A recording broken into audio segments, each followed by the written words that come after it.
Today, you're going to know about my entire backstory from where I was born to my entire entrepreneurial career. Hopefully, from learning from my wins and losses, you're going to be able to take something that can help you be a better Amazon or Walmart seller. How cool is that? Pretty cool, I think.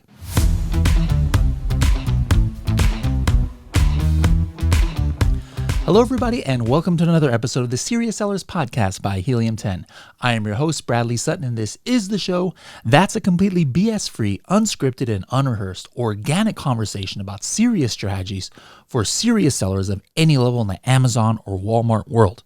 And we're going to learn about a serious seller today, myself, all right? I haven't done one of these in a long time. People were sending messages saying, hey, we want to know more about your history. You know, we know about all these other amazing guests you've had, but we want to know, what can we learn from your history?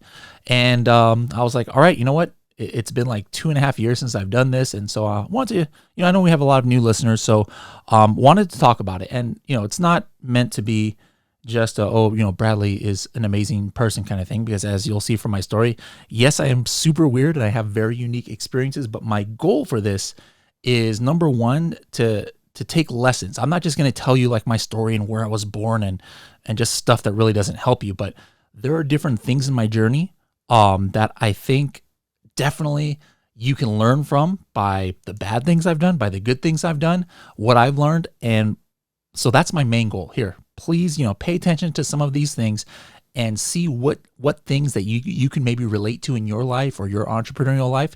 And I hope that there are some things in here that can definitely help you, because remember, serious strategies for serious sellers is not just a catchphrase, and it's not just about Amazon strategies. It's about life strategies and goal setting and things like that. So let's go ahead and get started here and take you on my journey. So the first thing, just to talk about going way back, I'm actually, I was born in California. My mom was born in the Philippines. My dad is American. And I lived in California, pretty much my whole life. From a very early age, due to church, from when I was 4 years old, I was doing public speaking for like over 100 people. So that's where that kind of, got started. I never did podcasts before this, but the reason why I feel comfortable here is because I've been doing that kind of public speaking in front of big crowds since I was younger. Now, my childhood was nothing that exciting. I don't even remember, much of it. I did live in Japan when I was younger for 3 years, but most of my life, young life, I lived in California. I was a typical nerd in high school. All right, didn't do sports, didn't do anything. 4.7 GPA, ranked number one in my class. But here's where went a little differently. Especially back in those days, if you're a good student, what do they tell you? Oh yeah, you got to go to university, you got to go to college, right? I didn't do that. I was like, nah, it's not really what I think is going to help me in life. And so, nowadays you see more influencers, like Gary Vee and others are like, hey, yeah, college isn't always, the way to go. So, if you're younger out there and if you want to become a doctor or lawyer, of course you got to go to university or college, right? But if you've got that entrepreneurial bug, or you just don't think it's for you, there's a lot of people who are not, who are just in debt because of college, and they're not even in the field in that which they studied. So take a good look at it. I, with my family, took a look at it and was like, you know what, college is not for me. So I just went directly from there I moved to New York after high school, and was a volunteer in Brooklyn, and it was my first time out of the house. And so that was the path, I took. Didn't go to college. I already had taken a lot of classes at like junior college when I was going to school. So I already had a lot of, higher education, and I was totally fine without a degree. Now, when I got back, I was about like 19, 20 years old from New York. I got my first kind of like in the world job. I was actually a executive assistant for the CEO and the vice president of Hot Dog on a Stick corporate headquarters. That's a chain of fast food stands from malls that maybe you guys are familiar with here in the United States. And that was my first kind of like, real job. And during this time, this is when like the Fast and Furious movies was popular. And I've always been kind of like this person who likes to do different things. You guys are definitely going to see throughout this episode that I definitely march to the beat of a different drummer. So in those days, everybody had like Hondas and Toyotas and we're fixing them up. But I was like, I want to be different. So I'm going to get a Korean car. I'm going to get a Hyundai. Now, nowadays, Hyundais are top of the line. But back in those days, Hyundai didn't have that great a reputation. So I want to fix up my car like, the Fast and Furious and things, but I couldn't find parts. American companies weren't making parts. So did the logical thing. I went to Korea. I was like, hey, let me find some parts from Korea. And sure enough, in Korea, Hyundai and Kia were like the Honda and Toyota of Korea. So there's a lot of companies making parts. And I found a company, it was called Shark Racing. And I was like, wow, these parts are really cool. I started ordering them and I was like thinking like, wait a minute, it's kind of expensive ordering this stuff. And I bet you everybody else who has a Hyundai and wants to fix it up is trying to order products from this guy.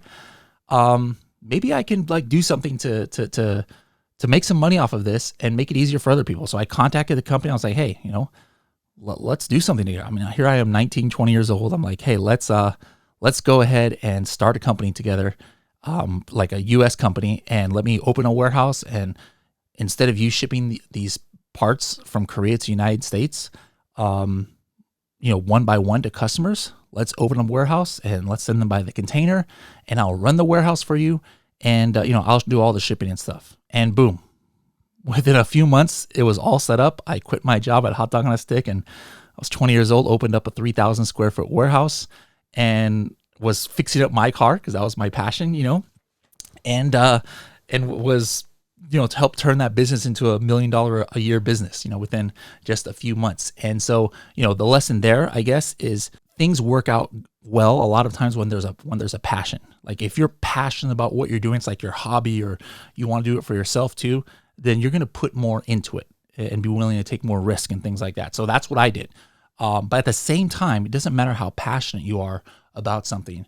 If there's not demand, you're not going to be successful. So what I did was I made sure I was like, hey, there is demand. And this is kind of like the whole process behind product research or product hunting on Amazon. Is you're looking for demand, but non-existent or weak competition. I knew there was demand for Korean car parts. I wanted it for my car. I knew there was lots of people who had, for message boards and things in the 2000s of people who were looking for car parts, but there was no competition because no American company had it. Everybody had to go to Korea. So again, use that same philosophy works today when you're looking for product opportunity on Amazon. Where is their demand? Where is their search volume? But the existing competition, customers are not finding what they are looking for, or at least it's a very difficult process. In addition, it's a great business model as well. If you can find things that there's demand for in the country that you're living in, be it US, be it Europe, but everybody who has to order these products are having to order from overseas and with long shipping time, that could be a great product opportunity for you. Some of the partners that I partnered up with on the Korean side they're doing that to this day, but now on Amazon, where they find these Korean companies where there's a lot of Korean people here in the United States who love these Korean beauty products or food products and things like that, but they can't really get it, where they live. So they have to order it from their relatives in Korea. It takes a long time to get there and it's expensive. So they contact these companies and like, hey, let's set up a warehouse for you guys over here. So this is a great, here's the first lesson, I guess, from my past that you can apply to Amazon now. Now during this time, as I was doing these other businesses, I got into sumo wrestling. Yep, I was a sumo wrestler. I was an amateur sumo wrestler. I lived in Japan, like I said, when I was younger, so I always liked sumo wrestling. You can see I have some sumo wrestling mannequins here in my office here. But I took up sumo wrestling, amateur sumo wrestling here in the United States. Loved it. Went all in. I got ranked. I was like number 3 nationally. MTV True Life did a documentary on what I was doing, and again, I turned that into other things. Like I started with this club who they would organize different demonstrations, and movie companies would hire them, like Ocean's 13 and all these Memoirs of a Geisha. You see those sumo things, like it was my club that I was a part of. Not, it wasn't my club, I wasn't the leader of it, but that we organized things. So again, I was turned my passion into like a little bit of a business and some way to build my personal brand. Now what happened was I got a little too fat doing sumo because the bigger you are, the better you are. You want to stay at the top of the weight classes like there are, and I got really out of shape. So I had to stop doing sumo, and I was like, okay, how am I going to lose weight? And so I went to the gym and I was like, this is so boring to go to the gym and walk on a treadmill. I saw something called Zumba, and I was like, whoa, this Zumba thing is cool. This is like more than 10 years ago, and not many people knew about Zumba. And so I got into it, just like was super passionate. I had never danced before in my life, like I had never taken dance classes or anything, but I loved listening to that kind of music. And I was like, let me do this. And I ended up getting certified to teach Zumba fitness. And so I started teaching it at the local gyms. And I was like, I learned a lot from watching YouTube videos of these, Zumba instructors. Let me make my own YouTube channel, and maybe, I can build a personal brand. Then I started thinking about it, and I was like, you know what? These people who I've seen on YouTube who are Zumba influencers, I guess, like if I ever saw them in real life, like I wouldn't know who they are. Like I wouldn't just stop at a conference and like, oh, you're this person from YouTube. They just look like regular people. I don't even remember their names. I just remember like their channels and things like that. So I was like, you know what? How am I going to make my YouTube channel different? And also, how can I even be successful when I'm not a great dancer? I'm just like a regular guy. And I don't have these like fancy moves. I mean, there are famous Zumba instructors out there who are like ex-professional NBA cheerleaders and things like that. That wasn't me. So what I did was I was like, I'm going to create a character for YouTube. And we're going to call this character Crazy Sock TV. And so what that character was, I always wore hats, and then I would have one crazy sock on my arm where I would cut off part of the sock and it would go on one arm, and then the other sock would just go on one leg. It was like a knee-high sock. Crazy colors, crazy designs, always different, and then wild colors I would wear. And then I knew people weren't going to remember Bradley, but they were going to remember Crazy Sock TV. Sure enough, it went kind of mini viral. I got tens of thousands of followers on YouTube, which 12 years ago was like unheard of. Nowadays is kind of common. Tens of millions of views on YouTube. Now here's some learning from here. Number one, it's about branding. All right. Like if you want to be memorable, with your Amazon product, build a good brand. Maybe people aren't going to remember your name, the founder behind the brand. Maybe they don't remember just a random brand name like Manny's Mysterious Oddities, right?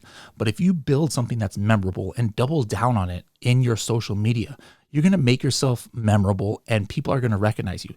I was more successful than almost any of those professional Zumba instructors. I know it drove them crazy. They're like, what is this amateur guy? How come he gets millions of views and we don't? Well, that's another thing too, is be relatable. All right. If you're building a personal brand, out there, sometimes the guy or gal next door is kind of a good look. People relate to that a little bit more. So if you're trying to build your personal brand out there as an Amazon influencer, don't try and be like this high and mighty person. Sometimes, there's nothing wrong with that. If you are if you are a professional, like I wasn't a professional dancer, so I wasn't going to like portray myself as a professional dancer, but how I portrayed myself is, hey, I'm just an average Joe. I'm an ex-sumo wrestler. Guys, if I can do Zumba, you can, right? And that inspired people. And that's why I was so popular. I didn't do perfect moves. I wasn't that great. I mean, you could probably see my videos. There's nothing that special about what I did, but I was memorable with my branding. And I was appealing to the masses in that I wanted to make them think and inspire them that they could do the stuff that I could do. And that's kind of like how I do things, nowadays as well. You notice I said I wore hats. I don't wear hats everywhere. Like obviously I don't wear hats when I go to church and stuff like that. Just, for your reference, the reason why I wear hats, two reasons. Like my hair is just like ridiculous. It's really hard for me to have hair that cooperates. Plus I'm very sensitive. Like I have a lot of eczema and dry skin issues, and it's kind of embarrassing for me. So I always try and cover my forehead, with a hat. That's like the reason. And that's kind of like the brand that I built, here at Helium 10 for myself. Like I tried to do the same thing I did in Zumba here, where I when I first started doing videos and things like that at Helium 10, I'm like, I want to have a certain look and appeal to a certain audience. I know I'm not going to appeal to everybody, right?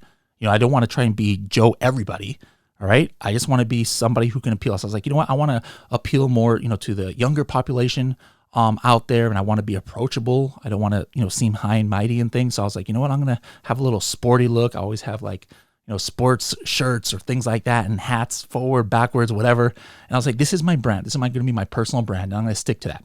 And that's important too. Stick once you pick your brand for your Amazon product and your image and how you portray it in social media and in your branding, stick to it. All right. People know fakes, right? Where you try and change who you are or what you're trying to do or what your image just to appeal. It comes across as not genuine, so like new people have come to our company and even existing are like, you know what, Bradley, you shouldn't wear your hat all the time, or I'm not sure how professional you look. I'm like, this is my brand. This is like, I'm not going to go change, my branding just because, maybe I'll appeal to a different group, because for all the people who know me, they're like, well, what are you doing? Like, why are you like 7 different characters here? Like, so again, I'm trying to stay, true to my personal brand. And that's how, I try and handle my Amazon brands as well. And I'm hoping you guys too. So once you choose a brand, kind of look and feel, stick with it. All right. Doesn't mean you can't recreate yourself. Helium 10 had a completely new brand, but there was a big promotion, beside that. And we explained it. It wasn't like, oh, Helium 10 is just trying to be this to this group of people and this to another group of people. No, we like changed our brand as a whole. We explained, the ideas behind it, and everybody was on board. But just keep that in mind. So there's somehow you actually hopefully could learn a branding clue from my Zumba career. All right, next up in my life, during the Zumba years, the car parts business just started going down. I mean, there was a recession at the time. When there's a recession, people don't need carbon fiber hoods and stainless steel exhaust and things like that. So I was like, you know what? I need to get out of this business.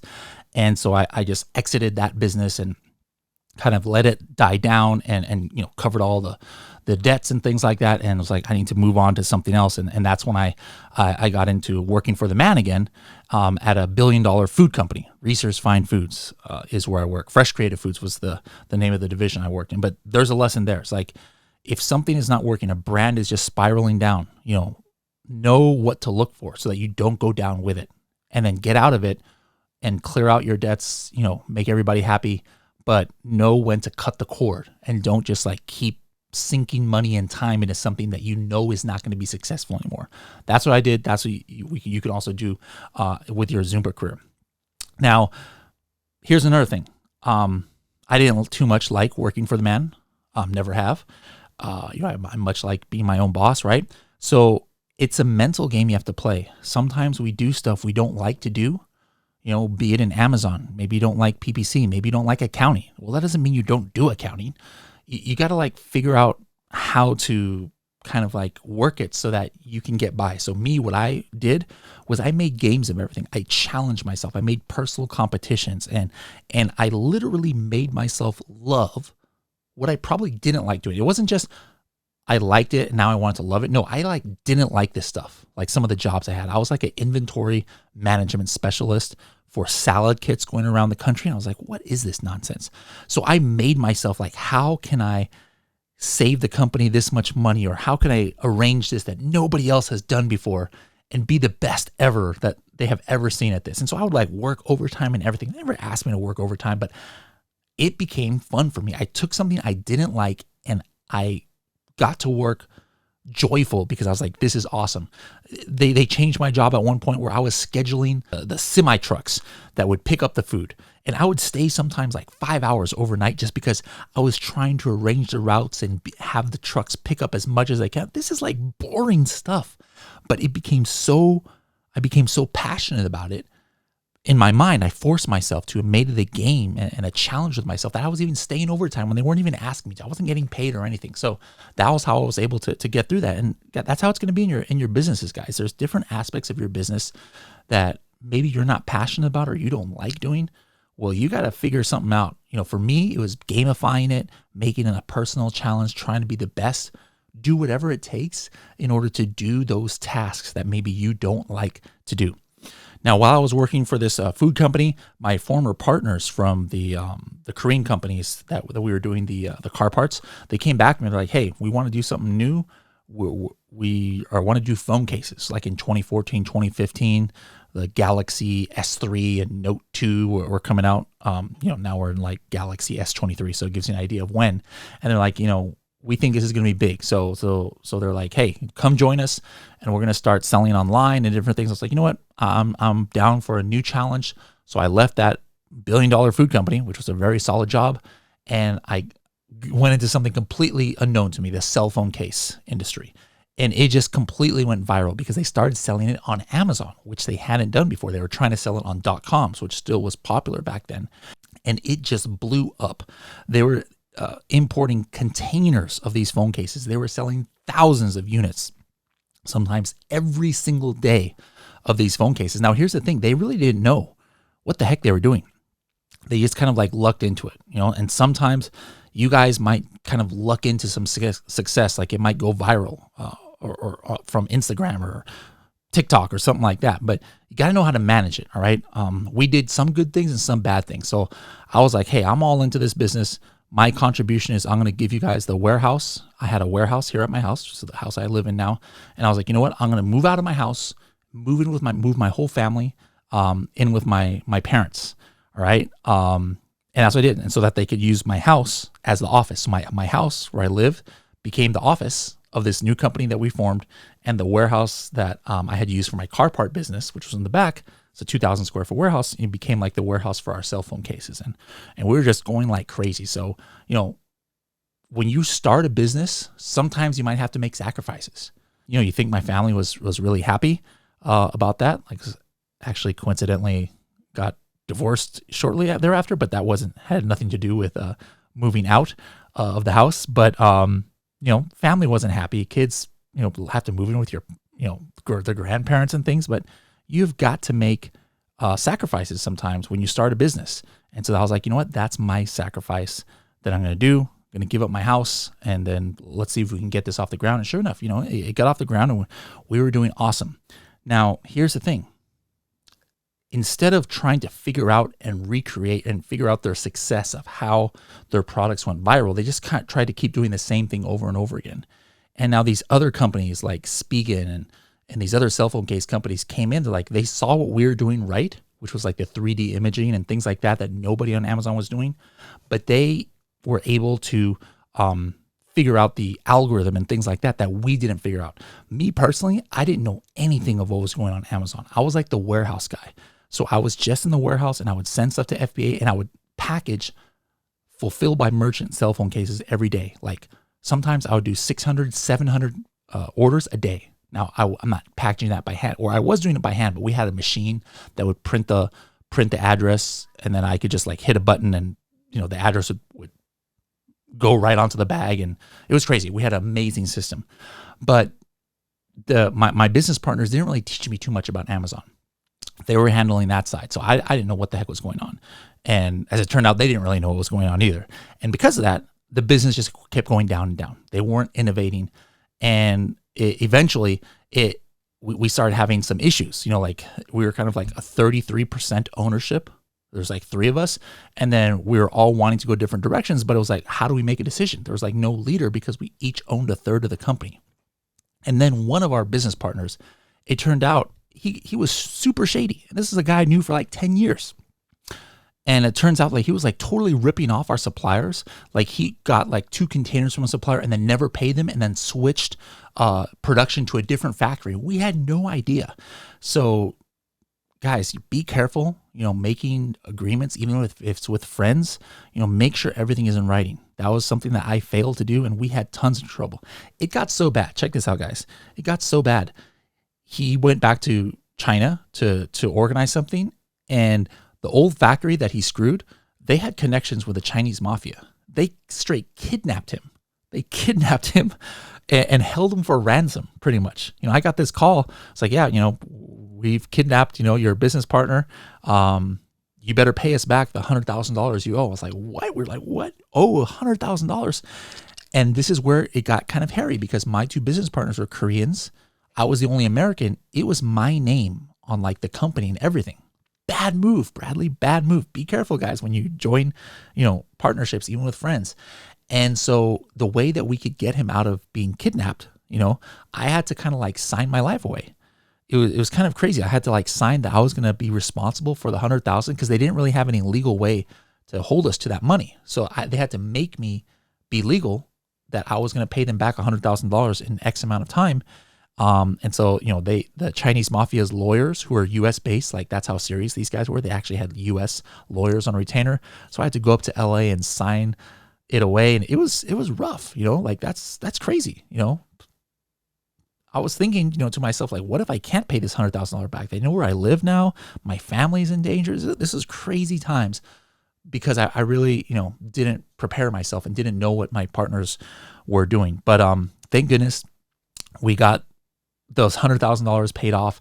And then by this time, I was just like, you know what, this is not for me. So one of the other, partners still had some big plans for coming. I was like, it seemed pretty good, but I was just kind of like, you know what, at this stage, I'd much rather just be away from this company. So again, I knew how to cut my losses, and I left that company. Still stayed. Not with the shady guy, we completely cut off communications with him. But with my other business partner, I was like, you know what, we're still cool and all, but you do your thing, and I'm just gonna do something else, because this was just too scary of a situation. I just want to kind of distance myself, from this. So again, the story, the moral of the story there is, something is toxic for you, again, know how to get out. Important. Now, at the time, I was listening to a podcast. I'm not a podcast listener, but I just happened to be listening to an Amazon podcast. It was by Kevin Reiser, and he was like, "Hey, there's going to be a Zon Squad live." This was in 2015, 2016. It was an Amazon conference, and I was like, "You know what? I don't know. I'm not sure if I want to do Amazon. I really didn't know about it, but let me go to this conference." Now, I really didn't have income at the time. I had just, got out of this company, wasn't doing much. And I was like, I scraped together some money, got on a plane ticket, and I also paid to get into that conference. And I was so poor that I even slept in my rental car. It was cheaper than getting a hotel in Chicago at the time. So slept in my rental car the 2 or 3 nights that it was. But that conference changed my life. I was just like, wow, I actually understood now what Amazon was and what ranking was, and all these amazing things I had no idea. I was like, this is definitely it. This, like, Amazon is the future. So I decided right then and there after that conference, I was like, I'm going to dedicate myself to learning about it. So I just, got a couple courses. I joined the Illuminati Mastermind. That's what's called Helium 10 Elite. Even though I wasn't even selling on Amazon, I was just like, you know what? I want to associate myself with these 7 and 8 figure sellers, and I want to get the same education that they're getting to kind of like fast track my knowledge. All right. So, there's something for you guys. Yes, definitely take the beginner courses like Freedom Ticket, but also, don't think that you have to wait until you're a 7-figure seller to get benefit out of like the elite program or masterminds. All right. I was able to kind of like fast track my knowledge because of that. And after I felt comfortable with learning stuff, I was like, you know what? I really don't want to sell on Amazon. First of all, I didn't have any money to invest. And second of all, I was like, you know what? I have still had a sour taste in my mouth of the risks that happened to me, like dealing with Chinese mafia and stuff. It doesn't, you don't shake that very fast. I was like, you know what? I want to try to be a consultant. I'm pretty smart. Like I was like, I'm pretty smart about this stuff. Like I've learned these things that probably not many people know. And so let me share my knowledge. And so I got, some of my, I got my former business partner that I left, I was like, hey, you guys honestly don't know what you're doing. Now I know that you don't know what you're doing. I do now. Why don't you hire me just as a consultant and let me, help you guys out? And they're like, okay, cool. And so they were like my main customers. And like I said, they were not going to do cell phone cases, but they had a cool business plan about like bringing Korean beauty products and food products. And so I was able to, to help them out as they were scaling. And, I got other customers from word of mouth. And before you know it, people were paying me, multiple people, a few $1,000s, like travel around to the country and different countries to like give them training and stuff, all because I just like went all in on learning. And I know my initials are BS. I always make fun of that, but I wasn't a BSer. Like people were like, hey, can you help us with PPC? I could have winged it. Sure. But I'm like, you know what? No, I really don't know PPC at that time. I was like, here's what I do know. This is what I'm an expert in. I'm going to tell it to you straight. And so I didn't have any issues, like I was very honest and I set expectations. And that's why I think, was partly why I was so successful as a consultant. All right. Now during this time, I was still doing Zumba, and here's another, important thing of networking. First of all, I've said this before, at that Zon Squad, I networked with people. I met people there that to this day, 6 years later, are still my personal network, my business network. So networking at conferences is great. I was networking in my Zumba classes too. So one of my students, she was a hair stylist too, and she was like, you know what, I do the hair of this kind of rich couple, and they were looking for a personal Zumba instructor because they didn't want to go to the gym. They would like need somebody to go to the house. I was like, sure, I'll do it. So I was being paid like $50, $60 an hour to go to these people's house that I did because of networking, in Zumba. And they owned a big supplement, very famous supplement company that probably everybody in the United States knows about. And after a while, we do. I'm doing Zumba in their house like twice a week, and we talk while we're dancing and stuff like that. And they're like, "Oh, we need somebody to help out with our Amazon, and actually need a sales manager." So I was like, "Sure, I can work with you guys." And so I actually got a full-time job with them as their sales manager and in charge of Amazon. And so I kind of scaled back a little bit on my consulting, and I loved working there. It opened me up to a whole new different idea about what was possible in e-commerce. Like, first of all, they became super huge from infomercials. I was like, infomercials are still a thing? Oh my goodness, yes, they are. And they were doing huge numbers in infomercials. And because of that, that's why they were able to get on Amazon. And then they got into Walmart too. As a sales manager, I would look at POs and I was proud of myself in the couple years I was there. I brought their Amazon sales from 1 million to 3 million. I've mentioned this before, but that was nothing compared to what they did in Walmart. It was millions and millions, tens of millions of dollars over a couple of years that they sold to Walmart only on one SKU. I mean, it took me 25 SKUs to get up to $3 million of sales for their line on Amazon. So guys, don't sleep on the opportunity that brick and mortar still has when you get into big chains like Walmart. We also had contracts with like CVS and Kroger and things like that. And it is huge if you can get into there, and super easy. It's like Amazon, you're selling one by one and you got to deal with the customer service. No, you just have like these humongous POs and you don't have to deal with too much customer service. So that experience taught me a lot. Now, it was during this time that I first learned about Helium-10. It's actually a couple of people, I think Barkus and then also MeTool, who has been on this podcast before, were like, hey, have you tried out Helium-10? I was like, oh no, let me see what this is. And I was like, whoa, this Helium-10 is amazing. I can like cancel my Jungle Scout and my Cash Cow Pro and all these other softwares that I had. I was like, Helium-10 has all of this in one. And so I started using Helium-10 and I would go into their Facebook groups a lot. Now, me, I love debates, all right? Like, I love debates. And I also hate people who give out misinformation. So I would go into their Helium-10 Facebook groups and I would see these people who are trying to make a name for themselves, and they were giving out wrong information about ranking and all this stuff that I knew better for. And so I would like go in and like, make these long posts with all these screenshots saying, hey, you don't know what you're talking about, blah, blah, blah, blah, this and that.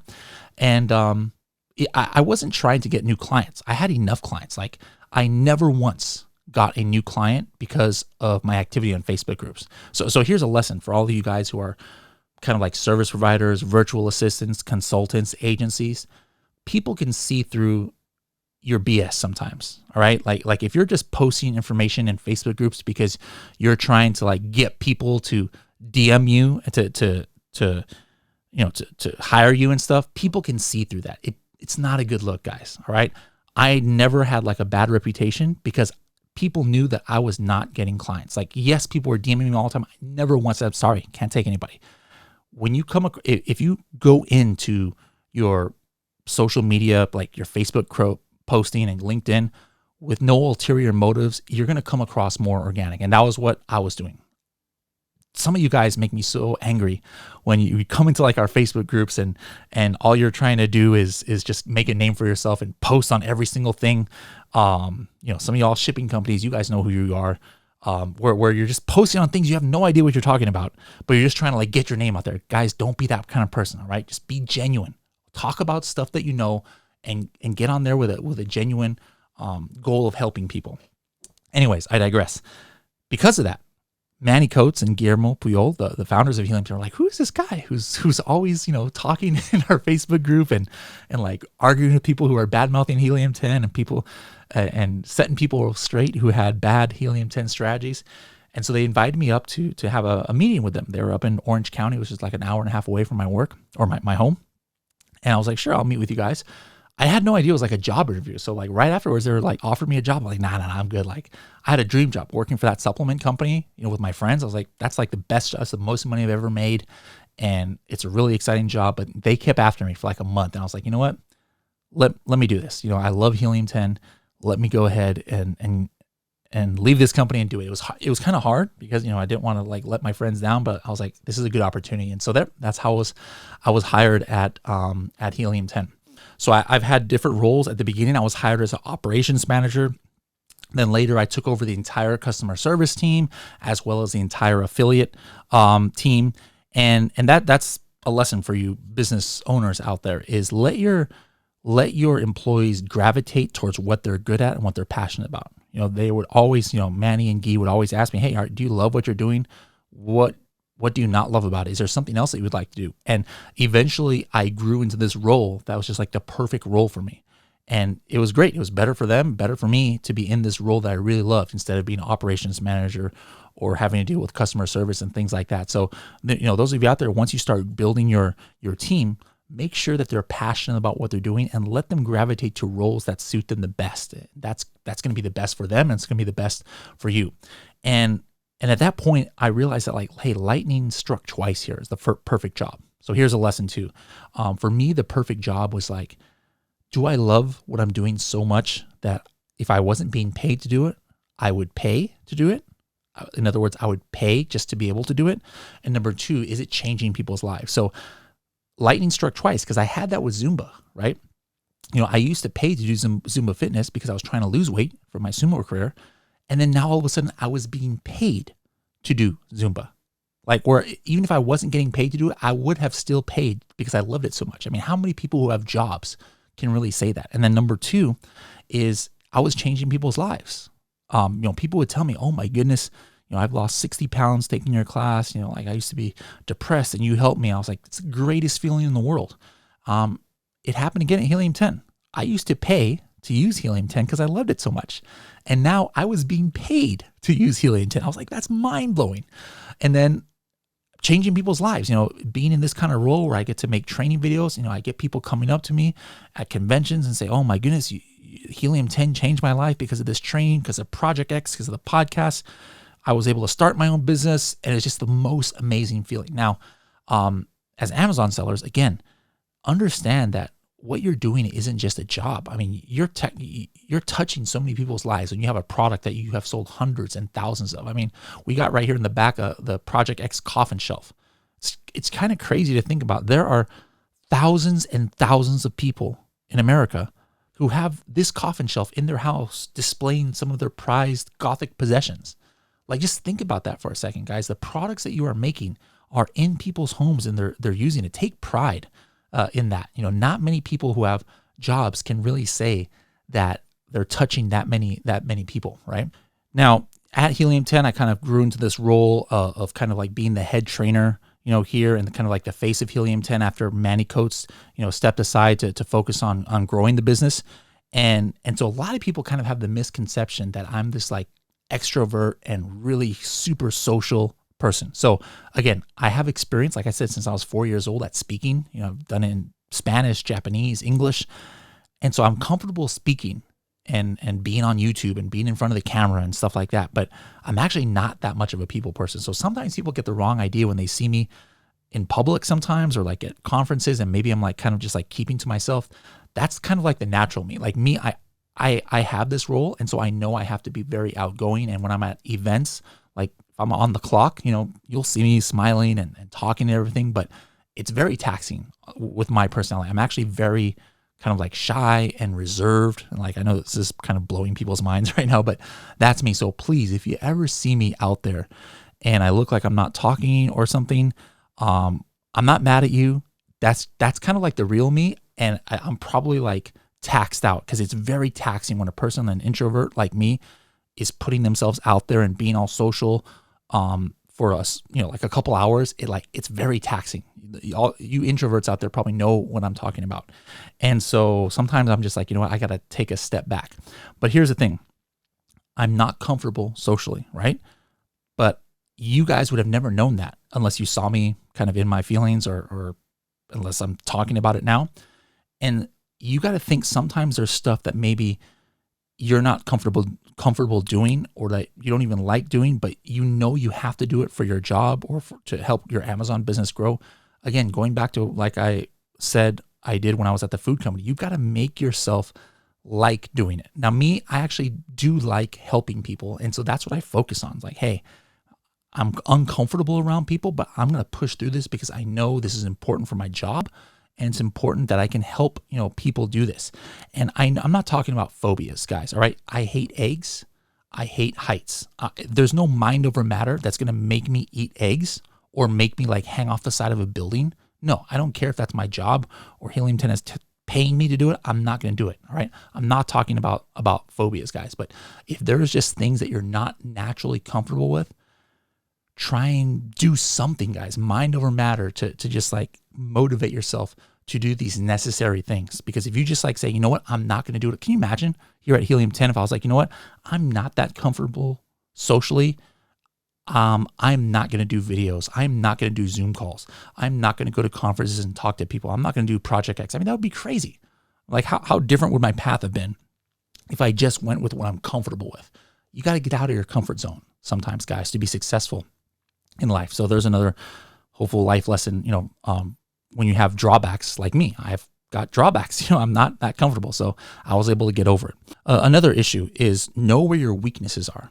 Like I have a lot of weaknesses. Like it was PPC. So like I didn't want to know PPC, and I ended up giving that to other people. Another thing is I have a notoriously bad memory. Like some people think I'm joking, but like I seriously have like mental issues with my memory. I don't know what it was, like the last 15 years or so. So early on, I told Manny, I was like, you know what? I need a personal assistant because I cannot keep track of some things. And I know this is important. I need to have somebody kind of like keeping track of my stuff. And so I was the first person in the company that, even before Manny and Guy, who were the CEOs of the company, I was just like, you know what? I need a personal assistant.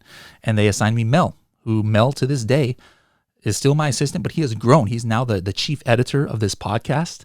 And all of our podcasts here, and he has a lot of other responsibilities, but one of his first jobs was being my assistant. So same thing to you guys. If there's something you have as a negative, that you're like not good with numbers or something, well, don't try and do your books. Hire a professional. If your memory is bad like me, hire an assistant. Know what your strengths are and what your weaknesses are, guys, and act accordingly. Don't try and do things that you just don't have the ability physically or mentally to do. So after I started working at Helium 10, I like I said, I stopped doing consulting, and I quickly realized I was like, I cannot be in a position of training here or in education if I'm not in the game. So I started selling on Amazon for the first time. I had never sold on Amazon before. I was a consultant, like I said, and I launched hundreds and hundreds of products, all for other people, none for myself. So I was like, you know what? I've got to do this on my own so I can stay in the game. So I started doing my own products. I fully manage to this day the Project X products. And so I'm doing over $1 million, grossing over $1 million. My profit is not that much. That's just because I first of all, don't have the time to really optimize it as much as I should. But also most of my time is dedicated to like case studies and experiments. That's how I was able to come up with what we call the Maldives honeymoon strategy and different launch strategies and different PPC strategies, because I'm like pouring tons of money into seeing what works and doesn't work. And a lot of stuff doesn't work. You guys out there, don't use your actual Amazon business to do, you're like, little testings and things. You guys should be making a profit. But me, some people were like, wait a minute, if you're grossing $1 million, how do you still need to work for Helium 10? Well, my profit is probably less than 10% after all my experiments that I'm doing. But same thing, those of you who are trying to be consultants or service providers, if you're not in the game yourself, it's going to be very hard for you to just keep up to date with all the changes that are on Amazon. All right. Please don't be those people who make Amazon courses and try and offer their services when they have no idea or when their knowledge is like, 2 years old. I didn't want to be that way. You guys shouldn't be that either. I also don't have enough time to like do the day-to-day. So my kids are handling a lot of the Project X, warehouse stuff. I'm remarried. My wife is the one who's like shipping everything every day from there and doing customer service. So guys, if you have other endeavors you're doing, you can't do everything by yourself. I'm not saying use child labor, like I did. My kids are over 18 now, but they've been working on the Amazon business since they were like 10. I'm not saying just do child labor, but do outsource, guys. You can't do everything yourself. Hire assistants, hire service providers, family members, friends. Make sure you're not putting too much burden on yourself. This podcast, thanks to you guys, is, you guys know it's the most listened to podcast in the world for Amazon sellers. I had never done podcasts before. Why is it so successful? Of course, Helium 10 is being the most successful company in the space obviously helps, but I really feel strongly it's the way we structure this podcast too. I'm not the star of this show. Now, this episode is all about me. Yes, I know, but that's very rarity. We've done like 340 episodes. I've tried to make, the guest the main focus, where I don't talk too much. It's the guest who we want to hear from. It's the strategies. That's the star of the show. So if you're trying to build your personal brand, or be it through a podcast, or you're trying to be an influencer in this space, try and make your strategies and things like that the star. There's people who rub people the wrong way, the way they talk in Facebook groups or LinkedIn and stuff, where they're too self-congratulatory, or they're just too much into themselves. I really try not to do that here, and I think that's part of the success of this show. And if you're trying to make a name for yourself out there, or you're trying to make a course, more power to you. But try and come across from more of a humble place, where you're making your students and the strategies a star instead of yourself. Other things that I don't do well, I talked about being in front of people and my memory and stuff, is work-life balance. Because I get so passionate and obsessive over things, due to that's the way that I make myself love always what I'm doing, which again is so important. Love what you're doing always. Sometimes it's hard to control how much time I spend, and I get too obsessive, over things, where I don't have the good work-life balance. So always make sure your family comes first, guys. I haven't always done that, and suffered from it, because of that sometimes. So I've had to take time off because things kind of get out of hand at home. And so, don't be me, guys. From day one, set your boundaries. What's work time? What's family time? Being an entrepreneur, there's that meme out there where it's like entrepreneurs are the only people who quit working 40 hours a week so they can work 80 hours on their own business. Don't be like that. Set boundaries when you start working for yourself, of what's your time, what's the business time, what's family time, and make sure you stick to those.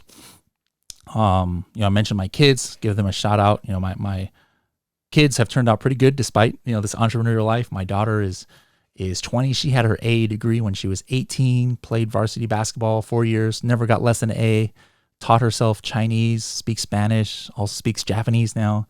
My son, 3 years varsity basketball, was like the leader in San Diego for Division 5 for rebounds and points. Last year, never got less than an A, also now speaks Japanese. So, even though I maybe didn't have my work-life balance, they still came out pretty well. So, proud of them. So I'm definitely giving them a shout out there. I don't go out too much. That was one thing, just this is more of a personal thing, but during the COVID years, the last 2 years, lockdowns, like I never left the house, like at all, because that's just, again, I'm not a social person. One of the few friends I had, where I was going out with a lot and traveling the country when he would go to shows was his name is Slushy. He's a DJ. He's actually the one who made the opening songs that you hear from any of this podcast. He's actually a DJ. Guys, check him out. He's amazing. SLUSHII. We had a podcast episode with him, but then he moved away, and I stopped going to music festivals and going traveling with him. And so, I'm just pretty boring of a person in my personal life now. What I do in my spare time is like, I watch a lot of Korean dramas. You can see here Reply 1988, my favorite Korean drama, a little picture of that in the back. I watch tons of anime.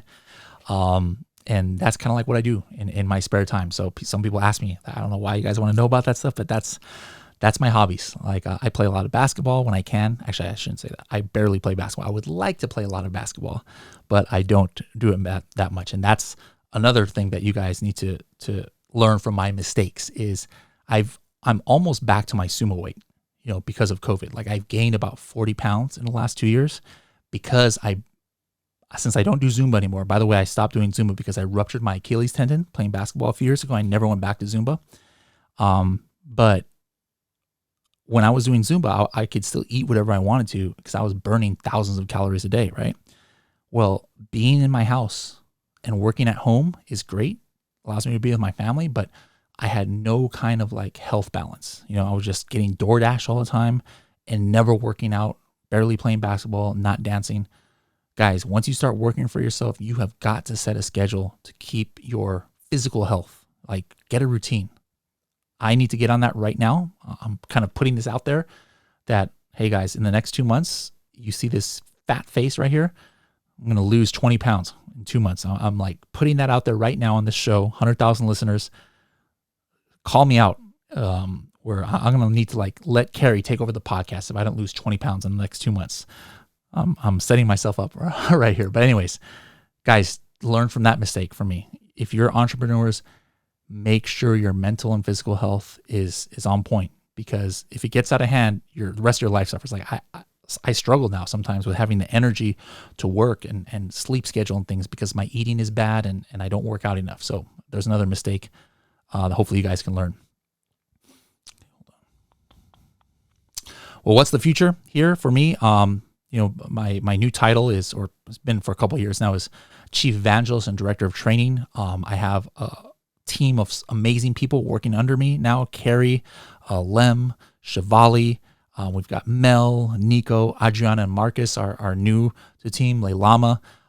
We're trying to hire internationally, so that I'm not doing everything anymore.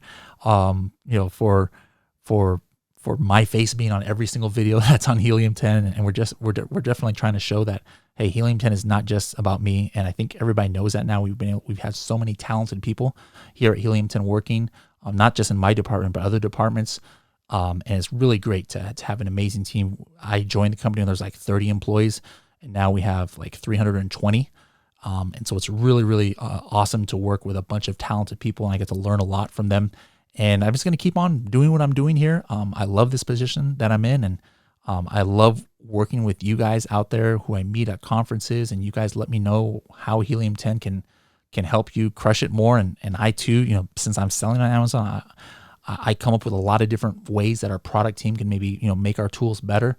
But I'm not the only one. I get a lot of input from you guys. So make sure to keep letting me know and let the product team know, what you would like Helium 10 or to have on the tool side, or maybe my team to do on the training side that can help you crush it more. I'm super excited for our Sell and Scale Summit that's coming up at the September. I'm going to be able to introduce, one of my personal heroes, Gary Vee, on stage. And remember, I told you my entire Amazon career, including where I am now, can be traced back to my first Amazon conference that I went to. So maybe that will be the case for you too. So guys, make sure to come to our conference. If you want to get tickets, go to h10.me/S3. S3 stands for Sell and Scale Summit.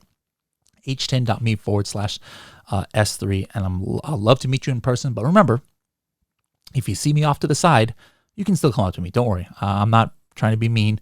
I just might be a little bit exhausted socially. But if you ever come up to me, I guarantee I'll be nice and I'll love to talk to you. Also, at S3, I'm making a Zumba comeback. We're going to have that Zumba Fitness is going to be part of the S3 conference led by me, hopefully a 30 pounds or 20 pounds less version of me.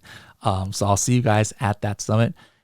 Hope you guys found this interesting. I've had a lot of ups and downs over my career, and I hope you guys were able to take something and maybe apply it in your own entrepreneurial career. See you guys in the next episode.